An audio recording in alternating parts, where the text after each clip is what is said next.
Today we are discussing social perception. Regarding the Week 3 readings of the group discussion, this is being presented by Danielle for Social Psychology, Liberty University. This week's readings covered social perception and social psychology theories, as well as the research regarding the aspects of stereotypes, prejudice, and discrimination, and how those are all aspects of our social perception.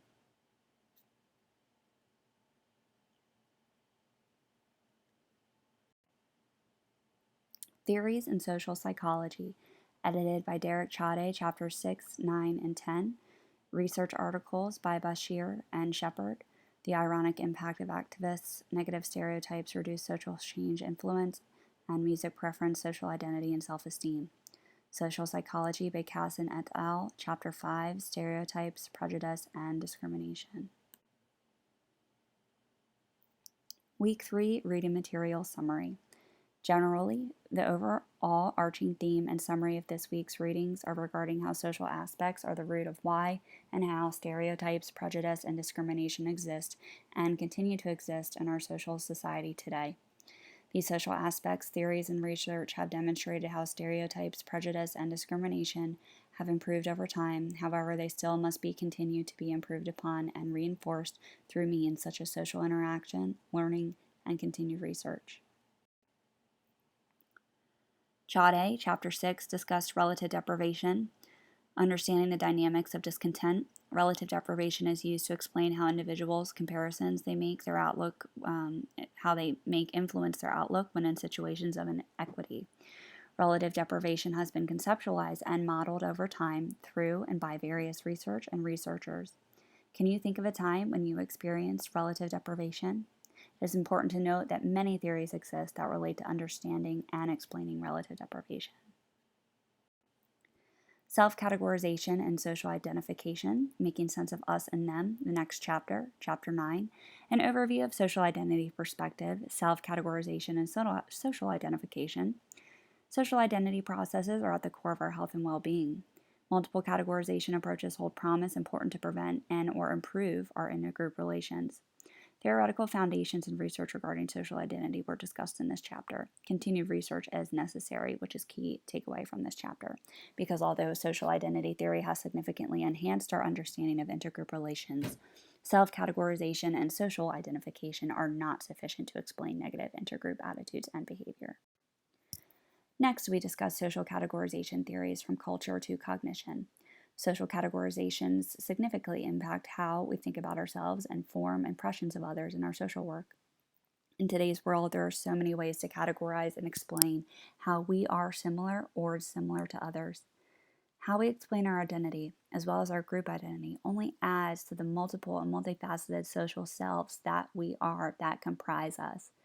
Social categorization helps to explain psychological, social, and behavioral processes. It is important to note that for this to work, you need a functional and flexible approach.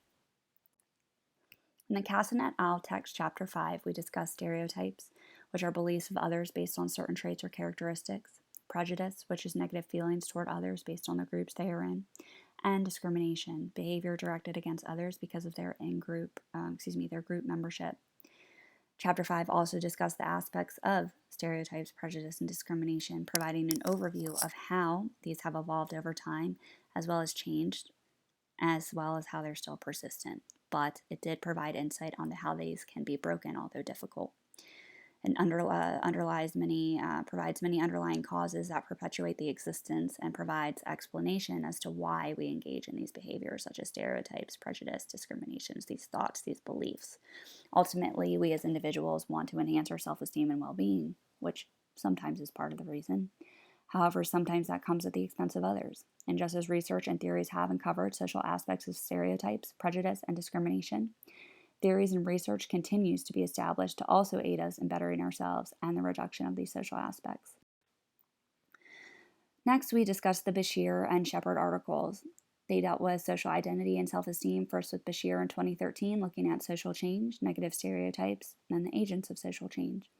What this study found, interestingly enough, was that individuals can and will avoid social change due to their own perception that they hold and stereotypes and persons' perceptions and their processes play a role in resistance to social change, which in turn means negative stereotypes can reduce social change. That is prevalent now more than ever. Shepard's study in 2014 looked at social identity theory and how it posits that membership to social groups serve to enhance and maintain self-esteem. Interesting here to note that music preferences scores of music genres were found to significantly correlate with self-esteem. And interestingly enough, this study found that it does both support and challenge social identity. I at least know from personal experience it's interesting to think when you want to go in a good mood, be in a good mood, throw on a certain type of music. You're at the beach, throw on a certain type of music. When you're trying to, blow off some steam, throw on another type. So it is really interesting to have gone through this study. So now that we've gone over the readings and key concepts, I want to go over some of those main concepts that were discussed in the readings that I've already discussed with you. Stereotypes, prejudice, and discrimination were throughout the board huge topics. Causes and effects of them and ways to overcome them. Huge key point. Social identity theory was also across the board in multiple of the sources from this week's reading, as well as self-categorization and relative deprivation. We'll start with causes and effects of stereotypes, prejudice, and discrimination. In-group versus out-group. Bottom line, we either feel a sense that we belong and we're members of a group and have an identity, or we do not feel a sense of membership and belonging. It's found that we exaggerate differences in the groups, which perpetuates and reinforces stereotypes. Although progress has been made, racism, sexism, and other forms of prejudice and discrimination still exist in our world today. I mean, think about little girl, little boy. The girl picks the color pink, the boy picks the color blue. And nowadays that many parents are choosing to paint nurseries in gender-neutral colors or allow their children to pick their toys. It's also in-group favoritism here, the tendency to discriminate in favor of in-groups over out-groups. Stereotypes, prejudice, and discrimination often occur unconsciously, which makes it difficult to completely eradicate this altogether. Stereotype threat in the sense of academic performance, and that study that was conducted in the Castanet All text was very interesting because it posed, can stereotype threat be reduced? And it found yes. Next, overcoming stereotypes, prejudice, and discrimination. How long has it been around? We learn and perpetuate stereotypes, prejudice, and discrimination in our social world due to our own social groups, our own culture, our own friends, our own family. So to answer that question, it's been around for as long as time can tell. Intergroup contact is key to change. Multicultural perspective, intrinsically motivated to reduce prejudice. Those are just some key components discussed in the text across the board this week. It is important that we understand in order to overcome stereotypes, prejudice, and discrimination, we must learn from each other to lessen being targets. We must be positive change for education. We must be exposure to diversity or want exposure to diversity in culture within social groups to aid in weakening of stereotypes and so that we can get rid of that automatic implicit activation of these stereotypes and prejudices and discriminations. The rigidity must go. An interesting study, campaign conducted not too long ago, I believe it was a couple years ago.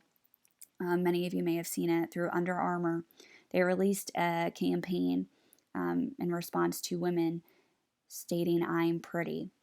And it was going over the stereotype and social aspects of women that they shouldn't settle for their highest compliment being they're pretty. That they should be pretty strong, they should be pretty intelligent, they should be pretty, and the list goes on. And that's the type of thing, exposure that needs to occur, continue to occur in our society, so that we can lessen these effects of these social aspects in our social world. Next, we discuss social identity theory. Social identity theory includes enhancing our self-esteem through either our own personal achievement and or affiliation of ourselves to groups we perceive to be successful. In-group favoritism is explained via social identity theory, the theory that people favor in-groups over out-groups in order to enhance their own self-esteem, which, can you fault someone for wanting to enhance their own self-esteem and feel positive rather than negative? However, studies find that when we want to enhance our well-being and self-esteem, this leads to viewing in-groups more favorably than out-groups, as mentioned, which can in turn perpetuate prejudice, especially when you're trying to regain and reboost that self-esteem. Social categorization, again, deals with making sense of ourselves and our social world. We use social categorization theory more than we even realize in our everyday life. This is one of the roots of social psychology, and it is subject to change based on our environment and where we find ourselves, and it can have a direct effect on our thoughts, feelings, and actions. The reason is because, again, we're looking at in-groups and or out-groups. We're talking about social categorization by individuals, reinforcing that we are either members or non-members of the categories that we use and assign. The classification of individuals into groups on a basis of common attributes, which again, we don't even realize we're doing it when we do. Personal identities, social identities, we're talking religion, culture, ethnicity. There are so many ways someone can identify and categorize. And it's important to note that the perceiver and our perceptions can change based on the frame of reference. And lastly, we are discussing relative deprivation. One can become resentful and prejudice can arise often because of relative deprivation, where although you feel, you're not engaged in any real issues or conflict, you can become resentful of groups that are not your own. And you feel, your sense of security is threatened or lost. And this was discussed in the Casson et al. Text. So there was an interesting study here discussing feelings of discontent due to the belief you fare poorly when compared to others. So David Butts and Kuma Yogiswaran in 2011, the study that they conducted found that students in the United States, that they indicated more prejudice against Asian Americans if they had just read information about serious economic problems and growing competition for scarce resources. I mean, that is fascinating, and that again is why we need to propel change. So you can experience little personal deprivation, but you can feel high levels of group deprivation. Personal deprivation, again, occurs when you're feeling you're receiving less than you individually reserve. Group deprivation, again, that's felt on behalf of one's group.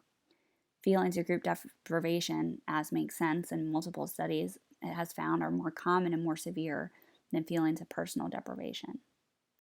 So now that we have discussed key concepts found in this week 3 summary readings, I'd like to pose 2 questions to you. I'll read them out loud, but please pause the screen if you need to review the questions as you're answering for the discussion. 1. Enhancing self-esteem can positively affect our well-being. However, sometimes enhancing our self-esteem may also come at the expense of others. Because social identity theory states we as individuals favor in-groups over out-groups in order to enhance our self-esteem, how important is it to be aware of the negativity also associated with social identity theory and prejudices that may occur from self-esteem enhancement? Next, the Bible states we are created in God's image. In the image of God, He created mankind in His own image, male and female, He created them. Genesis 1:27. Can this biblical view that we are created in God's image be perceived as social categorization? And can it affect our in-group and or out-group relations, either positively or negatively? Why or why not? Thank you.